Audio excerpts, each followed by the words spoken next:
ही भारी दिसतेस का? रुक मी आला हूं. कुणी आहे का इथे? Please help, please. हा भाग नाही हो, इथे कोणी पण तुझ्या मदतीला येणार नाही. आयटम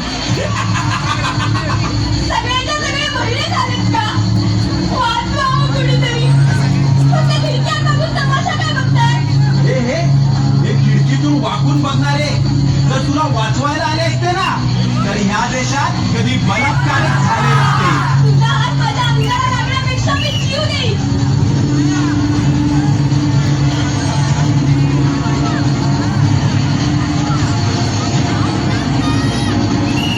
माझ्या आजूबाजूला कुणीच मर्द नाहीये का? तर सगळेच शंख जन्माला आले. आज जर माझ्या अभिला धक्का लागला ना, तर तुमच्या आया बहिणी तुम्हाला कधीच माफ करू शकणार नाही. तुला काय वाटलं मी गेलो? वाचवा हो, वाचवा. वाचवा कुणीतरी.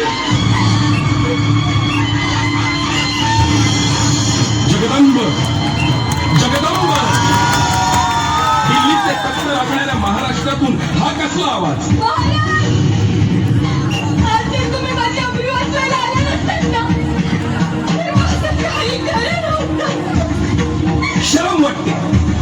शरम वाटते ज्या महाराष्ट्रासाठी आयुष्य खर्ची घातलं, आज त्याच महाराष्ट्रात कुणीच मावळा आया बहिणींची अब्रू वाचवायला पुढे येऊ नये. महाराज, अहो, हे लोक फक्त तुमच्या विचारांच्या गप्पा मारतात.